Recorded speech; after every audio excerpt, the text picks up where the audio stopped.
Hello everyone. Good morning. Hope everyone is doing good. Dasara holidays అయిపోయాయి. Schools reopen, work, మళ్ళీ tension start. Okay. బాగా enjoy చేశారండి అందరూ vacation? నేనైతే చాలా బాగా ఎంజాయ్ చేశాను. పెద్ద చెల్లి వాళ్ళ ఇంటికి వెళ్ళాను, మమ్మీ దగ్గరికి వెళ్ళాను. హ్యాపీ. దసరా హాలిడేస్ అన్నీ చాలా హ్యాపీగా స్పెండ్ చేసాం. ఓకే. ఈరోజు మన ఛానల్లో నేను బీరకాయ ఫ్రై చేస్తున్నా అండి. ఈరోజు మా బ్రేక్ఫాస్ట్ చపాతీ, దాని కాంబినేషన్లో బీరకాయ ఫ్రై చాలా బాగుంటుంది. బీరకాయలు ఏంటంటే చిన్న చిన్నగా కట్ చేసి టొమాటో వేస్ట్ చేస్తే పిల్లలు కొంచెం ఇష్టపడరు తినడానికి. నేను కొంచెం డిఫరెంట్గా వాటిని రౌండ్గా కట్ చేసి పచ్చిమిర్చి కారంతో చేస్తున్నా అండి. దీంట్లో అస్సలు ఎర్రకారం యూస్ చేయట్లేదు. బీరకాయలన్నీ రౌండ్గా కట్ చేసుకొని ఆయిల్ వేసిన తర్వాత పచ్చిమిర్చి, ఆనియన్స్ వేసి అవి వేగిన తర్వాత అల్లం వెల్లుల్లి పేస్ట్, పసుపు వేసి వేయించుకోవాలి. ఇదేంటంటే చూడ్డానికి కొంచెం గ్రీన్‌గా పీసెస్ కూడా రౌండ్‌గా ఉండడం వల్ల పిల్లలు కూడా కొంచెం ఇంట్రెస్టింగ్‌గా తినడానికి ఇష్టపడతారు. కాబట్టి పిల్లల కోసం కొన్ని కొన్ని వాళ్ళు నచ్చనివి నచ్చే విధంగా చేసి పెడితే వాళ్ళు నచ్చకపోయినా కూడా ట్రై చేస్తారు తినడానికి.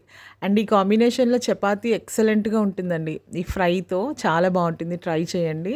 ఓకే. ఇది వేగిపోయిన తర్వాత పసుపు కూడా వేసి వేయించిన తర్వాత దీంట్లో కట్ చేసి పెట్టుకున్న బీరకాయ పీసెస్ అన్నీ వేసేయాలి. ఇది చాలా క్విక్‌గా, న్యాచురల్లీ బీరకాయ త్వరగా ఉడికిపోతుంది.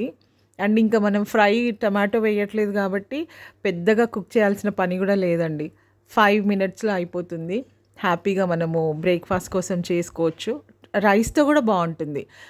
గ్రీన్‌గా ఉంటుందండి. మనం కలుపుకొని తినేప్పుడు కూడా చాలా మంచి లుక్ ఉంటుంది.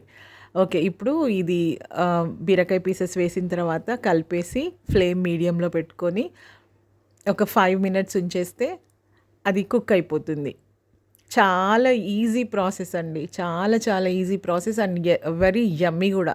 మనము ఒకసారి మీరు ట్రై చేయండి. ట్రై చేసి చూడండి చపాతీతో ఎంత బావుంటుందంటే ఫైనల్లీ అది కుక్ అయిపోయిందండి. ఇప్పుడు కొంచెం సాల్ట్ వేసేసి మళ్ళీ ఒక 1 మినిట్ అట్లా లిడ్ పెట్టి వదిలేద్దాం.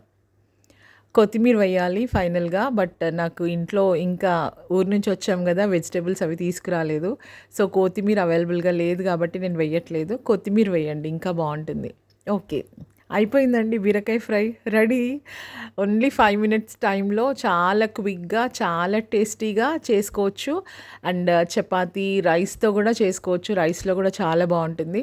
తప్పకుండా ట్రై చేయండి. పిల్లలకి పెట్టండి. డెఫినెట్‌గా పిల్లలు ఇష్టపడతారండి. ఇది మనము పచ్చిమిర్చితో చేసాం గదా! అసలు ఎంత మంచి టేస్ట్ ఉంటుందంటే, అండ్ ఇంకొకటి రైస్‌లో కొంచెం కర్రీతో ఎక్కువ రైస్ కలుపుకోవచ్చు. చాలా బావుంటుంది. తప్పకుండా ట్రై చేయండి. ఓకే. Thank you. బాయ్.